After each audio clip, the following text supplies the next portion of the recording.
Hello students, देखिए आज का हमारा टॉपिक है लंबवत चुंबकीय क्षेत्र में आवेशित कण की गति यानी कि motion of charge particle in a perpendicular magnetic field. कहने का मतलब ये है कि अगर कोई आवेशित कण किसी चुंबकीय क्षेत्र में क्षेत्र के लंबवत अगर प्रवेश करता है तो फिर उसका पाथ कैसा होता है, इसके बारे में बात करेंगे। इसके पहले अगर आप देखें तो उस वीडियो के अंदर हम देखे थे कि अगर कोई पार्टिकल है 0 डिग्री या 180 डिग्री पे चुंबकीय क्षेत्र में फेंका जाता है तो उसका पथ कैसा होता है, इसको हम देखे थे। आज हमको देखना है कि अगर ये 90 डिग्री पे एंटर करता है तो फिर इसका पथ कैसा होगा, पाथ कैसा होगा, इसके बारे में हम लोग देखेंगे। देखिए अब यहाँ पर अगर हम पहले फ़ोटो बना के समझा दें, उसके बाद हम आपको ये रीड करके बता देंगे क्या लिखा गया है। जैसे हम आपको बता रहे हैं कि अगर कोई पार्टिकल है वो इस डायरेक्शन में मूव कर रहा है v वेलोसिटी से और मैग्नेटिक फील्ड क्रॉस है, मैग्नेटिक फील्ड क्रॉस है, तो क्रॉस का मतलब ये इधर जा रहा है और चुंबकीय क्षेत्र अंदर की तरफ है। चुंबकीय क्षेत्र किधर है? अंदर की तरफ। जब अंदर की तरफ है तो ये मैग्नेटिक फील्ड अंदर की तरफ और वेलोसिटी ऐसे है, तो दोनों के बीच का एंगल देखिए ये 90 डिग्री बन रहा है। ऐसे देखिए इस तरीके से 90 डिग्री बन रहा है। जब 90 डिग्री बन रहा है तो जैसे ये इस मैग्नेटिक फील्ड में एंटर करेगा ना तो तुरंत ये एक सर्कुलर पाथ के रूप में इस तरीके से हो जाएगा। मतलब इसका जो पथ होगा वो एक सर्कुलर पाथ होगा। मतलब पथ कैसा होगा? वृत्तीय यानी कि सर्कुलर। ठीक है, ये हो जाएगा। अब हमको ये देखना है कि अगर ये हो जाता है तो इस सर्कुलर पाथ की त्रिज्या यानी कि रेडियस क्या होगा, और जो पार्टिकल आ रहा है v वेलोसिटी से इसका वेग क्या होगा। मतलब ठीक है वेग v है, लेकिन उसी की बात करेंगे हम लोग, अभी देखेंगे। गतिज ऊर्जा की बात करें कि अगर कोई पार्टिकल इस सर्कुलर पाथ पे मूव कर रहा है तो उसकी काइनेटिक एनर्जी यानी गतिज ऊर्जा क्या होगी, इसके बारे में।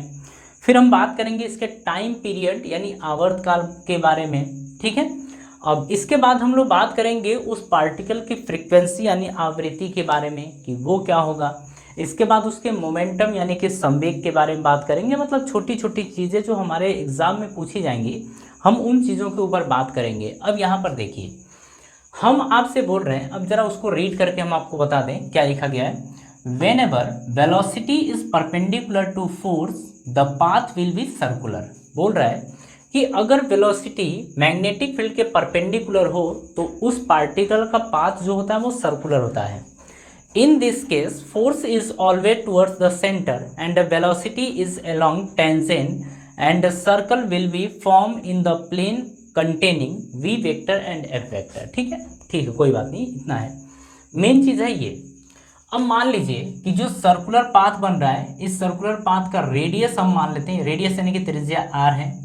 अब मेरी बात समझिएगा, अगर हम मान ले पार्टिकल ये है, ये पार्टिकल यानी कि कण v वेग से इसके ऊपर घूम रहा है, तो इसके ऊपर बात करें तो दो फोर्स लगता है, हमेशा दो फोर्स लगेगा, एक अंदर की तरफ लगेगा एक बाहर की तरफ।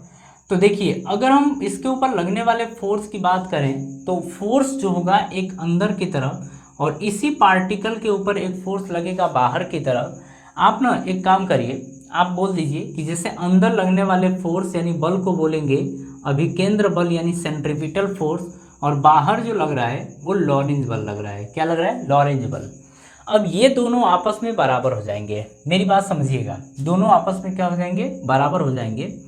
अगर हम यहाँ पर ये आपसे बोल दें कि जैसे लॉरेंज बल है या फिर आप बोल दीजिए सेंट्रीपिटल फोर्स यानी अभिकेंद्र बल, हम इसको बोलेंगे यहाँ पर कि जो अभिकेंद्र बल लग रहा है, अभिकेंद्र बल, इसको बोलते हैं सेंट्रीपिटल फोर्स, और आपका इसके ऊपर लग रहा है लॉरेंज बल, लॉरेंज बल। ये दोनों बल लग रहे हैं और ये दोनों आपस में कैसे होंगे? बराबर होंगे। इन दोनों को इक्वेट करेंगे। अगर अभिकेंद्र बल की बात करें तो अभिकेंद्र बल आपका होगा, ये होता है mv² बाई, इसका अगर रेडियस की बात करें तो r is equals to Lorentz बल की अगर बात करें तो जो लॉरेंज बल होता है वो आपका होता है यहाँ पर QVB साइन थीटा होता है, लेकिन थीटा की वैल्यू क्या है? 90 डिग्री। तो यहाँ पर देखिए, यहाँ पर थीटा की वैल्यू कितनी ले लेंगे? 90 डिग्री ये लेंगे, तो साइन 90 की वैल्यू क्या हो जाएगी? 1 के बराबर। तो आप लिख सकते हैं लॉरेंज बल को QVB, आप ये लिख सकते हैं। ठीक है, अब मेरी बात समझिए, यहाँ से हमको चाहिए आर चाहिए, रेडियस चाहिए। सबसे पहले हम ये देखेंगे कि जो सर्कुलर पाथ बन रहा है उसकी त्रिज्या यानी कि रेडियस क्या होगी। वी से वी आप कैंसिल कर दीजिए, आपका यहाँ बचेगा। अच्छा एक काम करिए, आर को इधर भेज दीजिए और क्यू बी को नीचे भेज दीजिए। जब ऐसा करेंगे आर यहाँ जाएगा, ये एम बी तो ऐसे रहेगा, नीचे आएगा q b. R equals to m b upon q b, ये आपकी होती है त्रिज्या। क्या होती है? त्रिज्या। अब मेरी बात समझिएगा, ये त्रिज्या निकल के आ गई। त्रिज्या को अपन बोलते हैं रेडियस। क्या बोलते हैं? रेडियस। रेडियस का मतलब होता है त्रिज्या। तो आपको ये पता चल गया कि अगर कोई पार्टिकल किसी सर्कुलर पाथ पे मूव कर रहा है तो जो सर्कुलर पाथ का रेडियस होगा वो होगा m v upon q b के बराबर। M v upon q b के बराबर। बाकी हिस्सों को हम इरेज कर देते हैं क्योंकि यहाँ पर बाकी लोगों का कोई मतलब नहीं निकल के आएगा, तो इन चीज़ों को हम हटा देते हैं।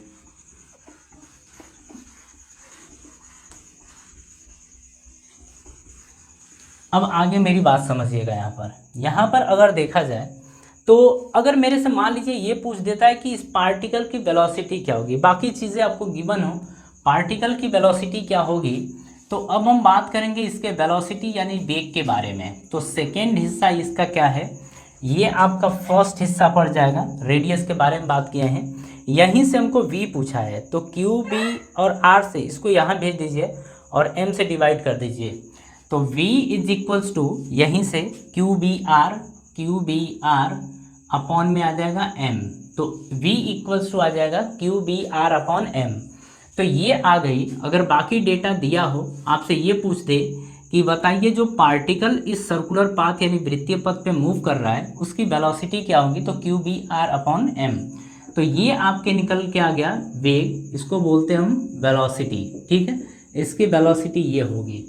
अगर इसके बाद बात करें कि जो ये पार्टिकल इसके ऊपर मूव कर रहा है इस सर्कुलर पाथ पे, इसकी गतिज ऊर्जा यानी काइनेटिक एनर्जी कितनी होगी, तो हम यहाँ पर बात करेंगे गतिज ऊर्जा के बारे में कि गतिज ऊर्जा कितनी होगी।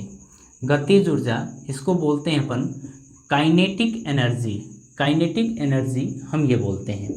यहाँ पर देखिए, अगर हम गतिज ऊर्जा यानी काइनेटिक एनर्जी की बात करें तो K is equals to half m v square ये होता है। ठीक है, अगर बात करें हाफ एम वी तो आप रहने दीजिए, हाफ एम तो रहने दीजिए, लेकिन v के प्लेस पे आप रख सकते हैं q b r upon m. तो आप लिखेंगे q b r upon m का होल स्क्वायर। जब इसे आप सॉल्व करेंगे तो k बराबर आ जाएगा, ऊपर देखिए यहाँ से 1/2 m q square b square r square ये बन जाएगा अपॉन में एम स्क्वायर ये बनेगा, ये कैंसिल हो गया तो आ गया यहाँ से q square b square r square by 2m। ये आपकी गतिज ऊर्जा यानी काइनेटिक एनर्जी आ गई। यानी काइनेटिक एनर्जी की वैल्यू आ गई q square b square r square by 2m।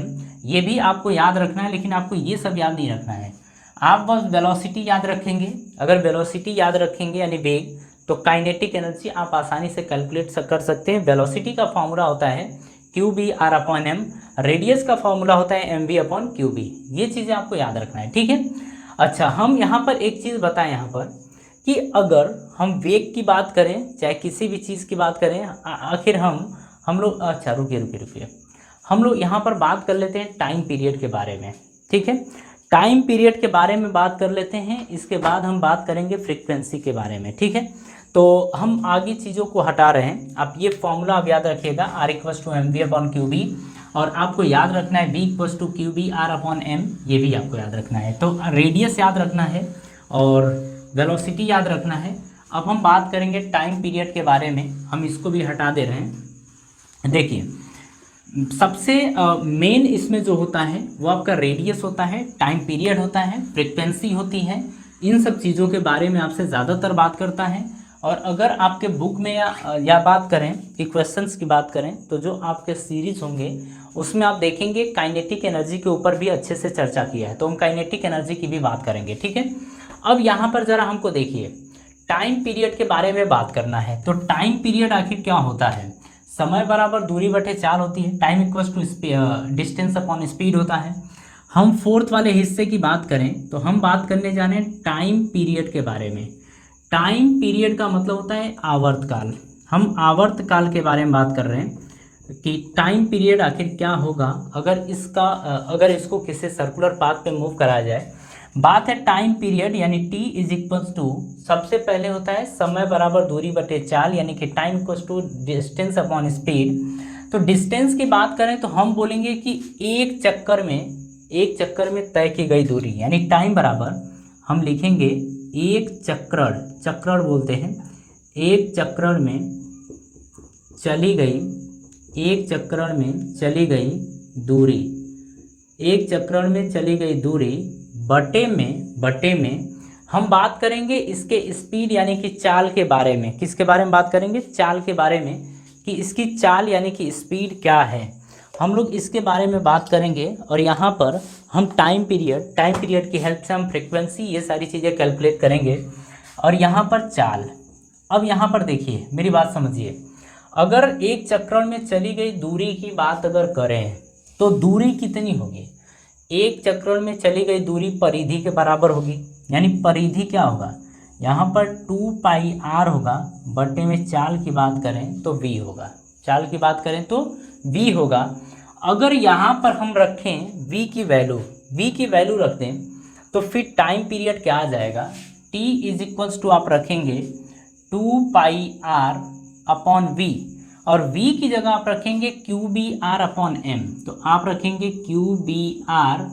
अगर m की बात करें तो नीचे लिखेंगे, ये ऊपर चला जाएगा, r से r कैंसिल हो गया, आ गया 2πm upon QB, 2πm upon QB, ये आपका आ गया टाइम पीरियड। तो टाइम पीरियड को भी आप याद कर लेंगे, ठीक है, आप इसको मेमोराइज कर लेंगे, आप इसको याद करेंगे कि टाइम पीरियड क्या होगा, 2πm अपॉन QB ये होगा। अगर हम टाइम पीरियड की बात करें, आप यहाँ पर देखिए टाइम पीरियड की अगर हम बात करते हैं तो अगर किसी पार्टिकल को इसके ऊपर बहुत तेज़ी से मूव कराते हैं, अगर किसी पार्टिकल को इसके ऊपर तेज़ी से मूव कराएं, धीरे से मूव कराएं, इसके टाइम पीरियड के ऊपर कोई फ़र्क नहीं पड़ेगा, क्योंकि अगर पार्टिकल तेज चलेगा ना तो इसका रेडियस ज़्यादा होगा, क्योंकि r equals to mv upon QB है, mv अपॉन QB है। बात है कि अगर स्पीड बढ़ेगी तो रेडियस बढ़ेगा तो बाकी ऐसा नहीं कि टाइम पीरियड बढ़ जाएगा, रेडियस बढ़ेगा मतलब आपका सर्कल जो होगा वो बड़ा होगा, सर्कल बड़ा होगा तो घूमने में उसको समय लगेगा। तो सर्कल छोटा हो चाहे बड़ा हो, टाइम पीरियड के ऊपर स्पीड का कोई फ़र्क नहीं पड़ता है, मतलब उसका वेग कम हो ज़्यादा हो टाइम पीरियड का असर नहीं पड़ेगा। जितने सेकेंड में कोई पार्टिकल इसको करेगा, बड़े को भी उतना ही सेकेंड में करेगा। इससे छोटा होगा, अगर वृत्त इससे छोटा बनता है तो उसको भी कवर करने में, एक टाइम पीरियड कवर करने में उतना ही समय लगेगा, मतलब टाइम पीरियड आप यहाँ पर क्या होगा, सेम होगा। अब हम नेक्स्ट की बात करते हैं। नेक्स्ट हमारा है फ्रीक्वेंसी यानी आवृत्ति। हम बात करेंगे फ्रीक्वेंसी के बारे में। फ्रीक्वेंसी को हम बोलते हैं आवृत्ति।